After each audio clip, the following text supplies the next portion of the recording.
I can't even remember. I think it was probably just an idea implanted in my head of, oh, you should play an instrument. So I tried a bunch of instruments and was terrible at all of them. I tried piano for a while. I tried violin. Just nothing was clicking. And then my cousin, I had an older cousin who I kind of, for a while, lived in the same town as me, and he got a drum set, and he started playing drums. And I remember going to his garage and seeing this beautiful, gleaming drum set. And anything he did was automatically cool in my mind, so that was it. I decided to play drums, and then he gave up drums a year later, but I just took it all the way.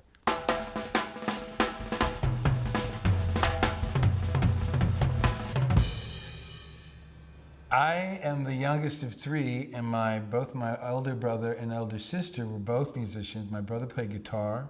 He's 2 years older than me. My sister played piano, but I really gravitated towards my brother's record collection early on.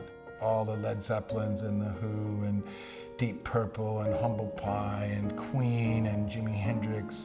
And I was the annoying little brother that would be scratching his records. I told you to stay away from my record player. My mom said, you gotta come in and watch this show. It was the Ed Sullivan Show, and I saw the Beatles on the Ed Sullivan Show. I mean, I basically turned and looked at her and went, I wanna be the Beatles, I wanna grow my hair, I want girls going crazy over me. All I knew is I wanted to be in the Beatles. I had never seen anything like that. And that feeling has never left me. When the Beatles came along, about 10 or 11, the drums, I thought, that looks like a good job. But all I had was every upturned trash can in the house and plastic, buckets and stuff like that.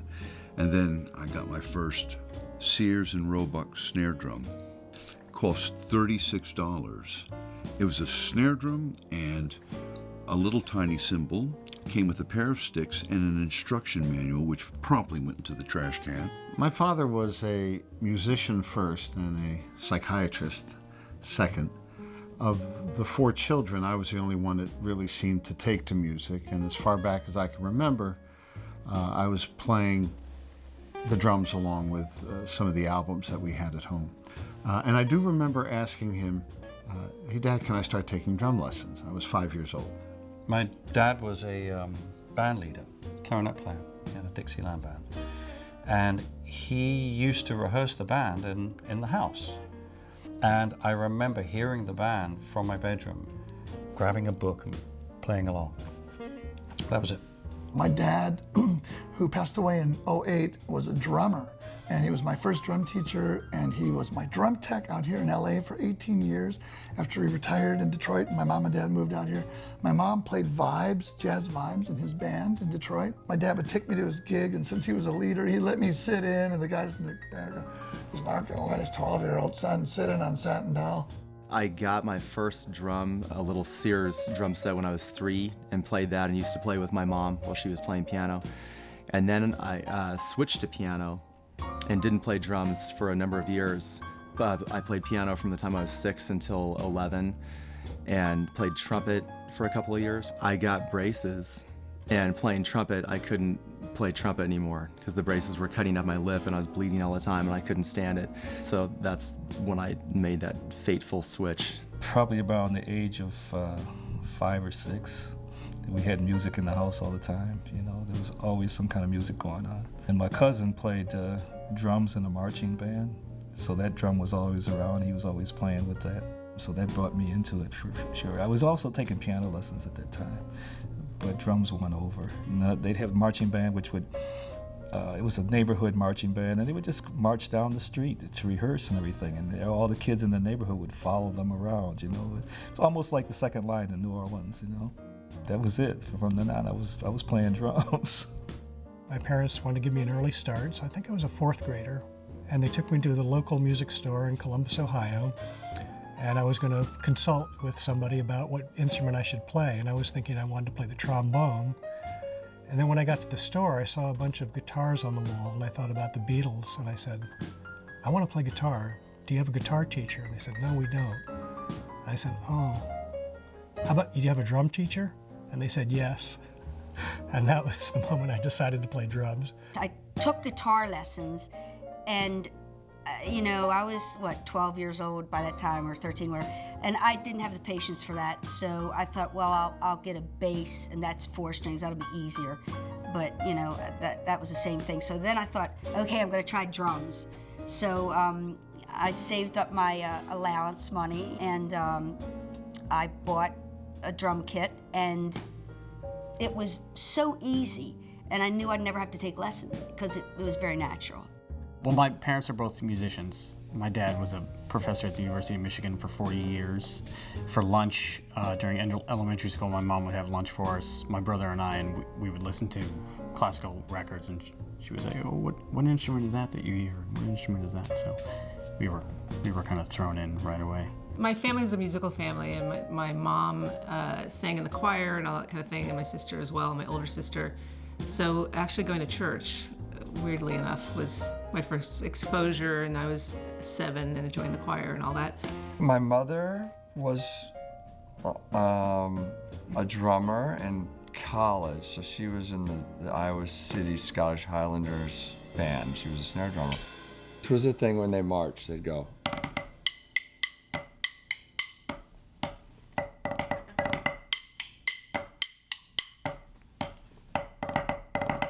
And so on and so forth. My teacher told my mom about jazz camp. My mom sent a telegram to the jazz camp about this terrific little kid drummer. And I was always the kid drummer. They invited us to come out. When we arrived after a pretty arduous 2-day drive, they were surprised to realize I was only 7 years old. You were supposed to be 14 years old to attend this camp. But I played for Stan Kenton personally, and Stan was savvy enough to invite a local news photographer to this audition of sorts. So I became the small, talented kid drummer guest of these camps. Now, these weren't called jazz camps. Jazz was a dirty word back in the early 60s. We had all sorts of euphemisms, stage band, lab band, similar to the film. When I went to high school, it wasn't the studio band, but we had a studio orchestra.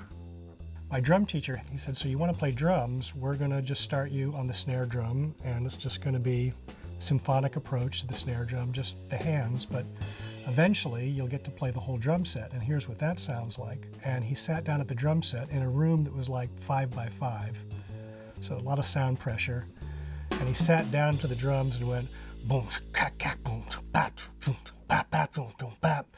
And I just started laughing. I couldn't stop laughing. He said, what's so funny? And I said, I don't know. That just it's the greatest thing I've ever heard. And that sealed the deal. I don't know what it was. It was that beat and the volume. It was really loud.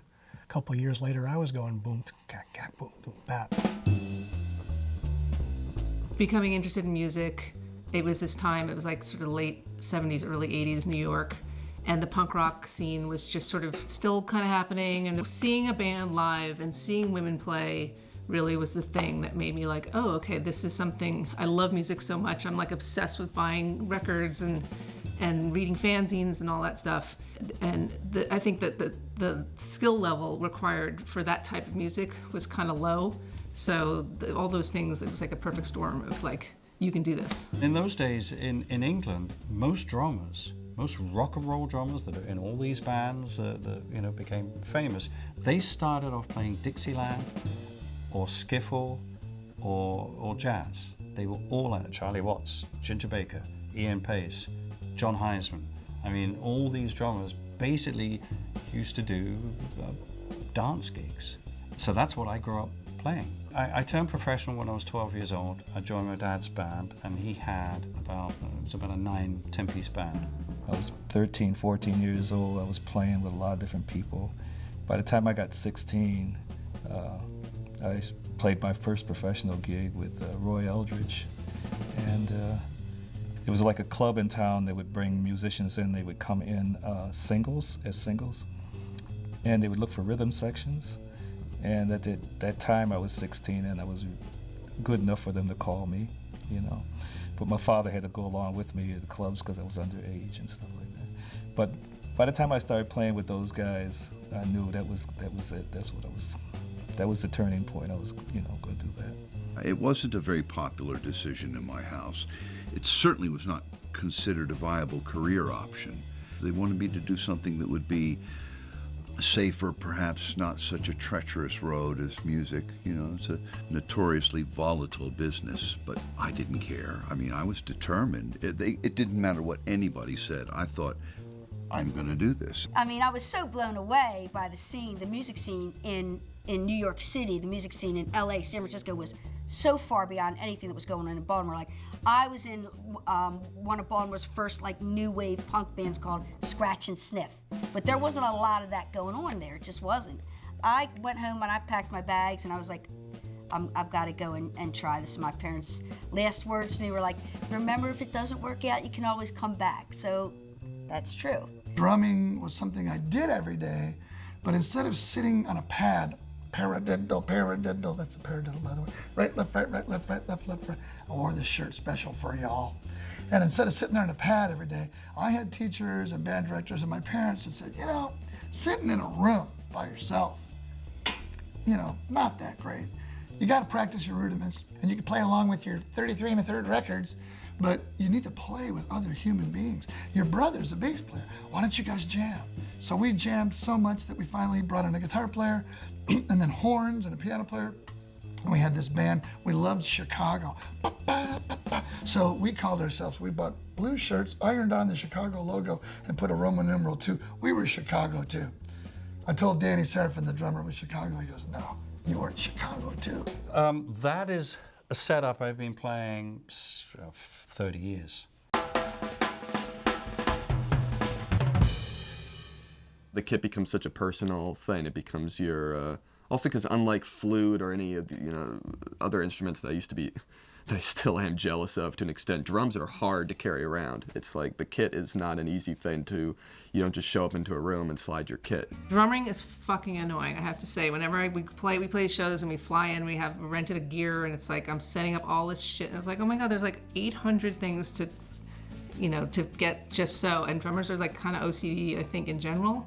But once you get it, it's like a sports car. You're just like, you know, it's amazing. There's nothing like it. My standard kit right now is, 24-inch kick drum, but I used to 22 by 18, 24 by 16. I always carry my pedals like probably every drummer does. You know, that says that tension that you like. 12-inch rack tom, 10-inch. For a long time, since 1982, I reverse my toms. So I go 12, 10, and I like 16, 18 now. The reason why I like the 16 and 18 is I spend most of my time doing kick, snare, rack tom, floor tom. So those things should be slamming. For me, it's just sound.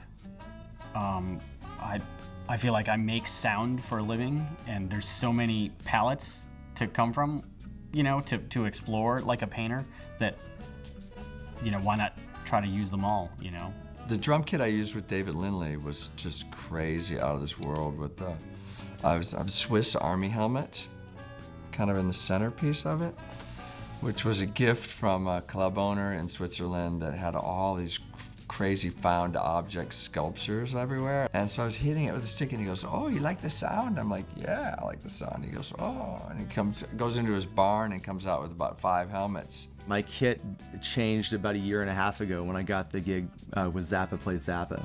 And I've always been a 4-piece or 5-piece guy.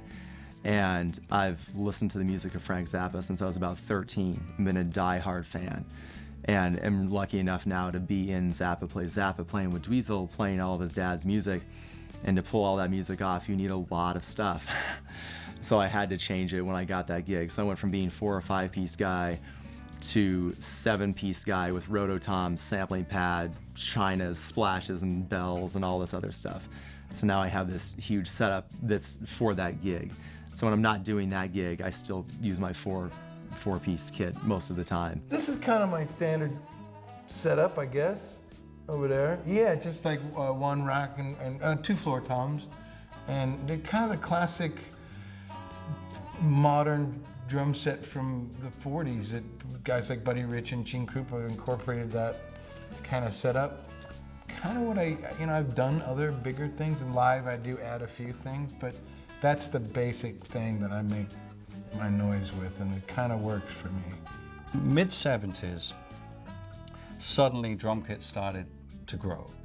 and everybody wanted to use double bass drum and lots of tom-toms. And frankly, when I saw that happening, I had a great affinity to it. I loved it from a musical point of view. So it doesn't matter what I'm doing, I adapt my style to go with the music, not the kit. The kit stays the same. And even if I just play kick, snare, real straight, groove, the sound of that kit with everything resonating is so different when you take all the other drums away. It has a resonance to it that everything plays a part, even if you're not playing it. Now, sometimes I do use a smaller kit for fun, especially if I play at the Baked Potato here or Café Cordial, and it's great. I mean, sometimes I'm hitting things and they're not there.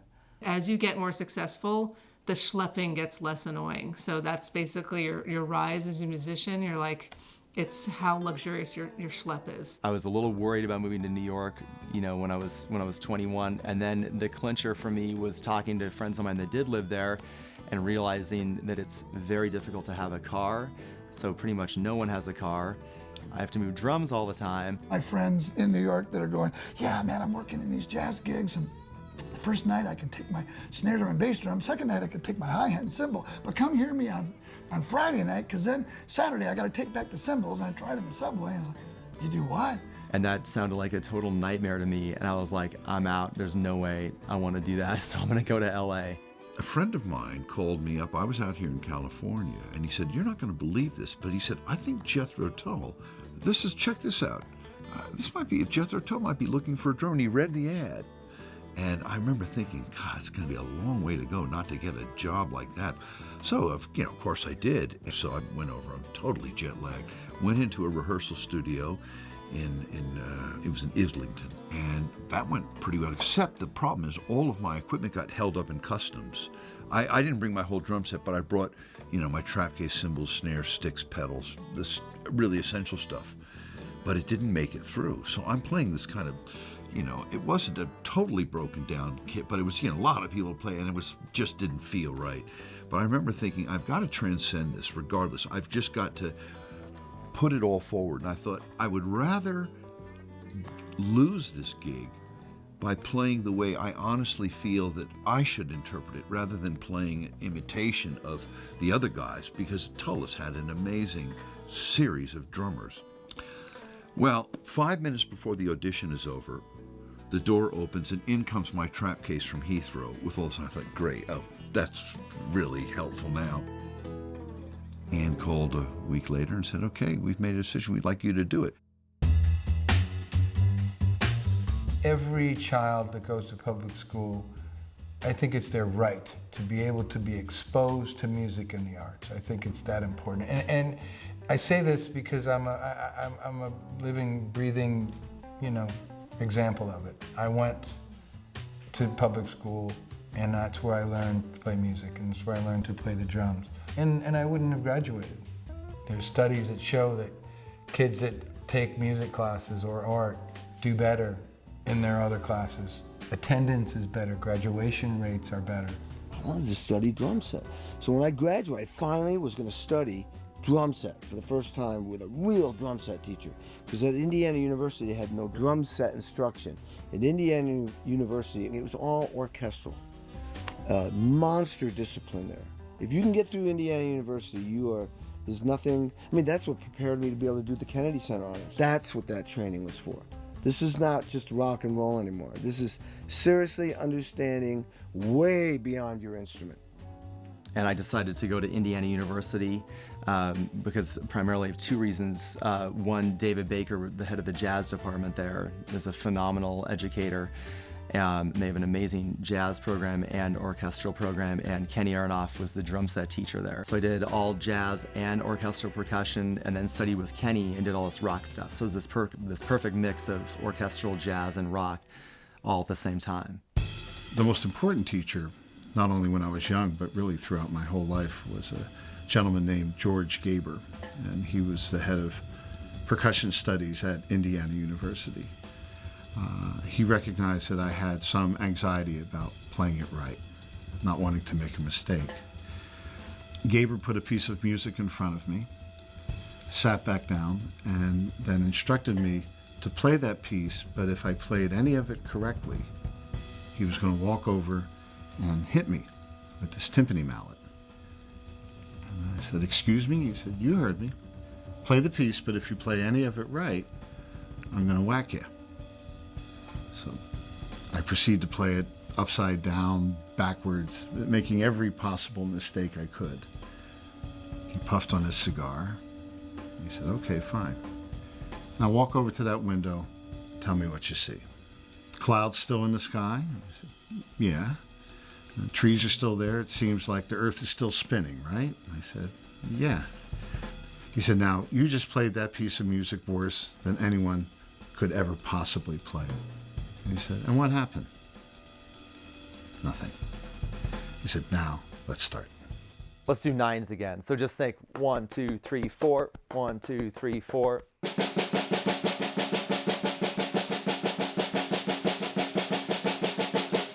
Nice. All right, now move right hand hi-hat to hi-hat. When I was in school, I realized that there were students who loved the teachers that, you suck. You need to work harder. You need to work harder. Nice. Me personally, it's like I want someone that wants me to grow and shows that appreciation for my putting the effort in. And that's how I like to teach also. Like inspire people to do what they love to do, something that we're all passionate about, and push them to their limits and push them to do things that they don't think they can do, but not do it in like an abusive way.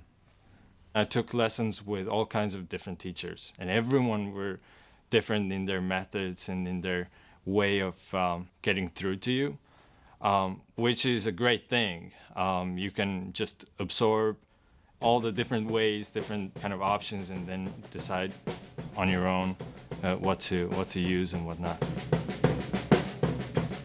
Yeah, now let's put it in a 3+1. So let's do 3 of those and then do 1 bar fill. So dun dun dun dun dun dun dun dun dun bump dun dun. So the 4th time bail on the hat and go down the toms.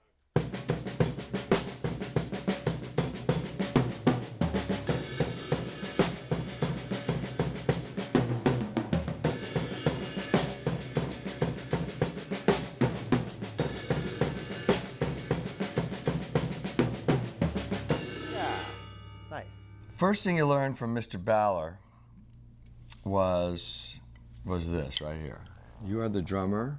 When you get to class, full class of concert band, everyone's warming up and doing their thing. And so this is what you can do. You're allowed to do as a drummer. You could play on your knee. You could not play on the drums, and you could not make a sound. And then once the class started, your sticks were to be in one hand and like this.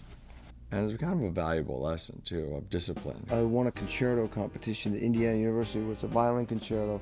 I saw Itzhak Perlman play, and I realized I had to play a marimba piece on my senior recital.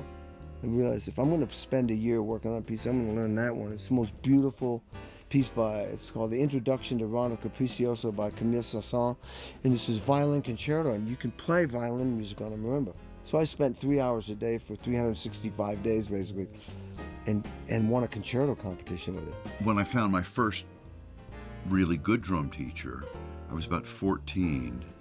His name was Roger Kahn, and he was not only a brilliant drummer, he was probably only about 16 or 17, but he was a great teacher. And because he was so inspiring to watch, I was thrilled to be able to study with this guy. So that's when I really began to drink it in.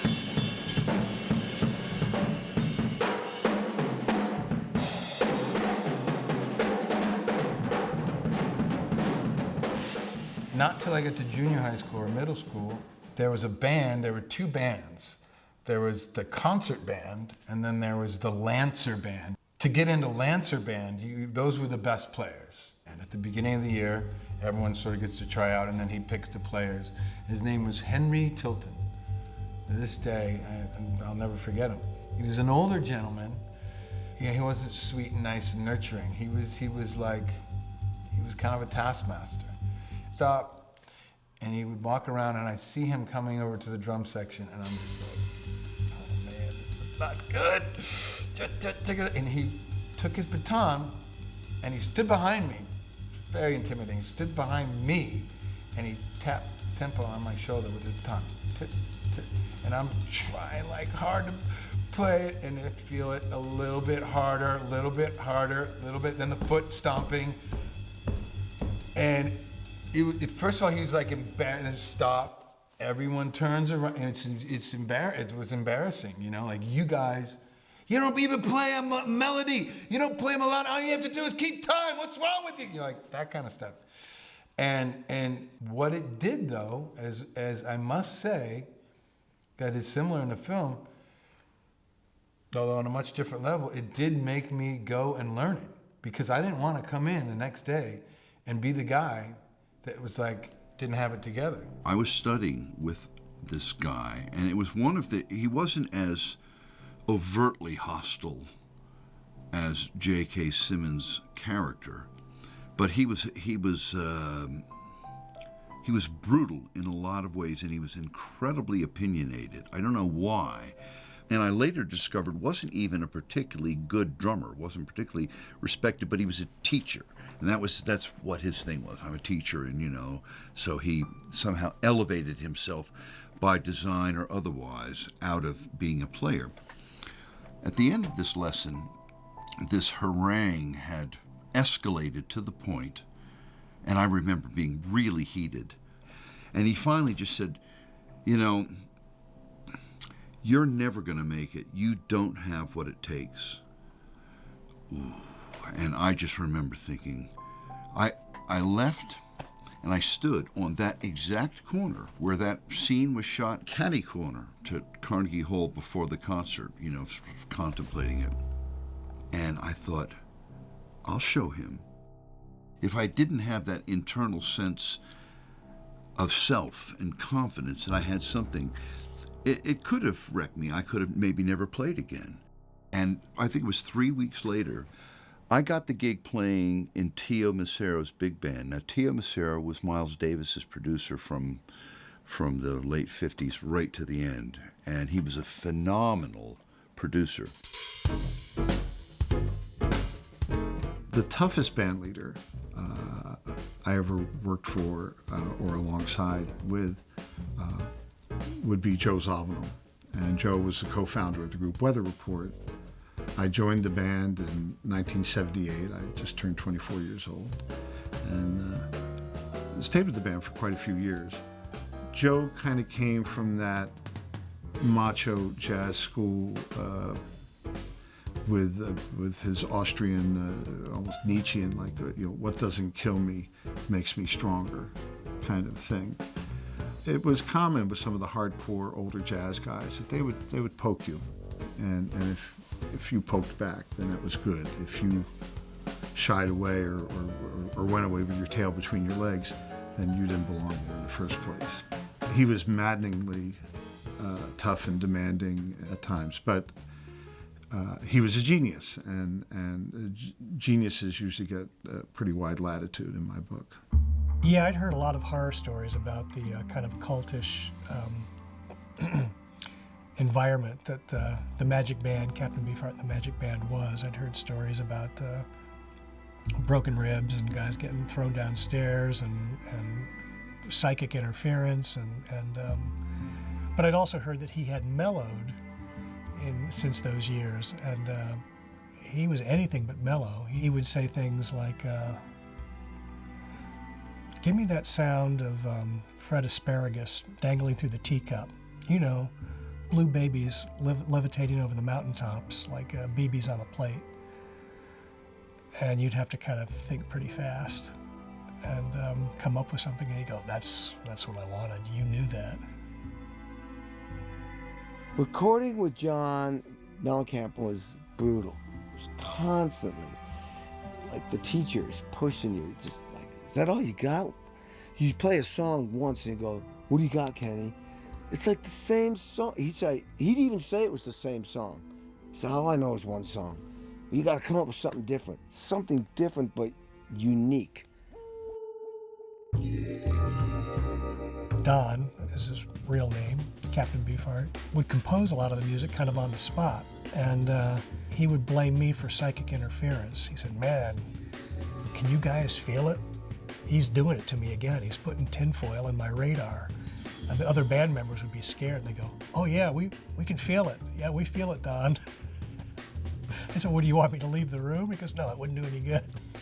You're humming middle C in your head. Stop doing that. I said, okay, all right, I will. It was still one of the most important musical experiences, I think, in my career, to play with somebody whose music I really held in high regard and still do, and to get a front row seat to his musical process, which was quite interesting.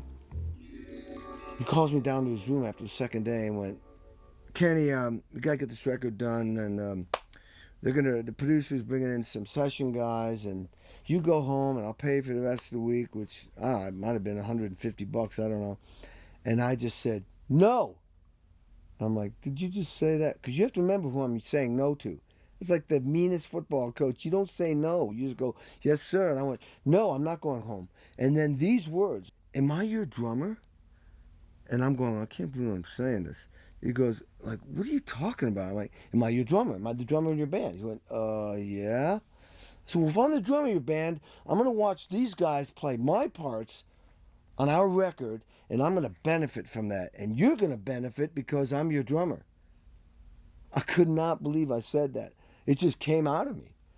Anyway, and you don't have to pay me. I'll sleep on the floor. I don't care. And I stayed for 4 weeks and sat there and watched and learned, wrote things down, went back, set up a plan based on what I thought I needed to do, practiced 8 hours a day, lifted weights, ran, was like a Marine. Like, just everybody get out of my life. This is what I do. My goal was, I'm going to make the next record. The next record won a Grammy, and we had 2 number 1 hit singles that launched my career, which was Jack and Diane, with the big drum break, which is still played on the radio 30 years later, and Hurt So Good. And I was part of it. When I was on tour with Weather Report this one summer, and we were touring in Europe, it seemed like the lighting rig was a little lower to the stage than it had been before. And the net effect was, when all the lights got turned on near the end of the show, it got really, really hot. You know, the steam is coming off your body. And it was hard to play these very fast, very loud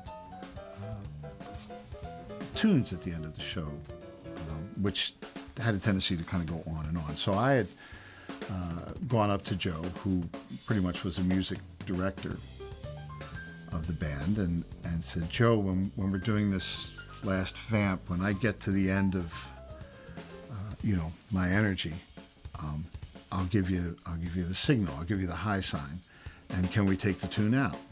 Or I kind of said it like Elvis's fact, we'll take the tune out then, okay? And he went, mm-hmm. And so that night, I give it my all. I get to the end of my energy, and I look over at Joe, and he just looks at me, and he leans into his keyboards, increasing the volume of what he's playing, and he continues playing. Now we have another whole long cycle before the tune can possibly end. I can't believe it. I'm so angry. And I'm hitting the drums as hard as I can, and I'm playing the beat, but every time I hit the drum, I'm thinking the most incredible combination of 4-letter words you can imagine. Mother, and then finally, triumphantly, he looks over like, okay, now we finish. And he and the band stop, the lights on cue, black out. I keep playing. I'm so furious, and I won't stop. And I'm just hitting the snare drum, like, son of a... My eyes are closed, and I sense a presence. And about this far away, I open my eyes, and there's Joe Zawinul's face. So the first thing I expect is that I'm going to get bopped right in the nose, you know? But instead, I see that he has this look of glee, almost. And I'm still banging away. And I hear him say, yeah.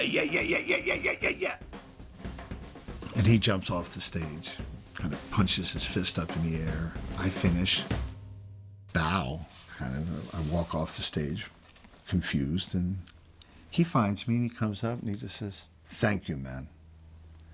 We go to the next town the next day. I'm summoned to Joe's dressing room. So I walk into the room, and there's the band, and they all have these plastic cups half filled with cognac, and one is handed to me.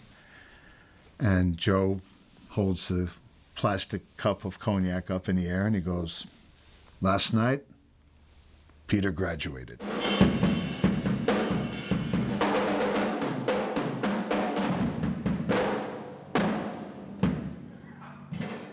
Real success is the people who are by themselves, doing things perfectly. When you're working your butt off by yourself, nobody's seeing you, nobody's watching you, you're a successful person. You want to be the glue, you want to be the good guy. Of course, you're usually the guy with the truck, too, or the van. That's a good tip. You know, have your own wheels. A lot of you guys are starting to play, they don't want to learn the basics, and which is the rudiments, you know. And I tell them the rudiments are just like playing the scales of the piano. If you don't learn those, you can't play the piano. So you have to learn those. You say, well, you have to learn the rudiments. Let me see that. Oh, do I have to play those things? So I want them to play these things because that helps them to get around the drums. It's a constant. It's always moving, so you just gotta go with it and try to stay up. You know, as I get older, I kind of realized you have to stay current too, see what's happening, so you don't become a dinosaur. You know, by the time you're 40. You know, fusion music and modern jazz and Indian music and a lot of ethnic music, R&B, and every imaginable genre that existed in New York City, I sought out and I tried to understand it. And that was good, and I think that in that way, I didn't have any preconceptions about what was good. I knew things that I liked more than other things, but I had a pretty open mind, and that was a great place to be, with an open mind, because I just took it all in. To not be narrow-minded, listen to lots of different types of music. Learn to play music, not how to play the instrument. It'll come hand in hand, but you're learning to play that instrument in order to play music. So why don't you just play the music first? That's how I learned, and it really stood me in good stead. I wish I would have been more open-minded to different types of music earlier on. And I wish I would have got into reggae and blues guys. And, you know, there's great country drummers, there's great jazz drummers. It didn't come till later for me until I started to do more of that. And then I became a more well-rounded musician because of it. All the stuff we're talking about, grip, reading, balance, styles, all of that is only half of the pie. Dude, what's the other half of the pie? Like what I wear? Well, that's part of it, but the other half of the pie is how do you get along with people? Are you somebody that people are gonna want on their tour bus for 6 months? Or are you gonna be a pant load that brings the whole party down? Are you gonna lift people up? Or are you gonna be a drag and complain? Nobody wants a complainer. I mean, nobody wants to be in a band with an asshole, you know? And if you're the drummer and you're an asshole, there's another guy right behind you waiting for that gig. He might not be as good a drummer, but he might be somebody that is a team player that gets along. And then the other thing is ears. Listen to the music around you. These muscles on the side of your head are very, very important. Those are the best musicians that I've played with, ones that are good listeners and you can have a conversation with. For me, and I'm sure a lot of people can relate, when you first see that band or hear that album, that just like makes their hair stand on its end, and you just have that feeling. It's like you just always want to recreate that feeling, and I can't imagine what my life would have been if I hadn't have found that. It's when I kind of disappear into the music, that's when I feel like I'm successful in my expressing my musicality. Most of the time when I'm playing, when everything's clicking, you know, it's a very joyous experience, and there's no fear, and it's fun. I'm just digging the way it sounds. It's the one thing in my life that I don't have to think at all when I do it. It just flows out, and it's just great. It's, you know, it's liberating. It's fantastic. When I play, everything goes away. It's just about that moment.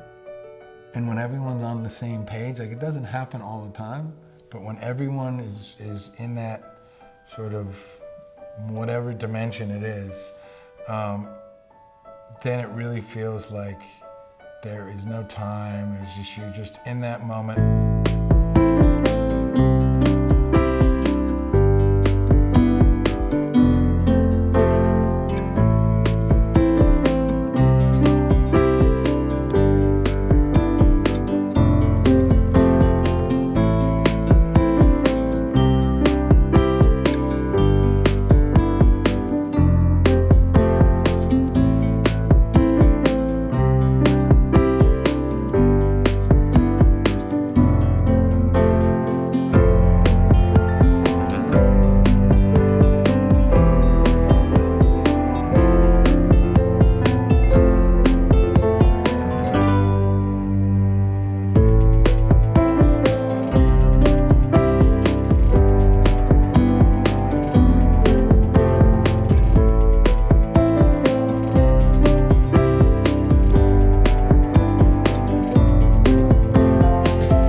Come in with this over your shoulder with your brush and maybe a tambourine on your foot, like that.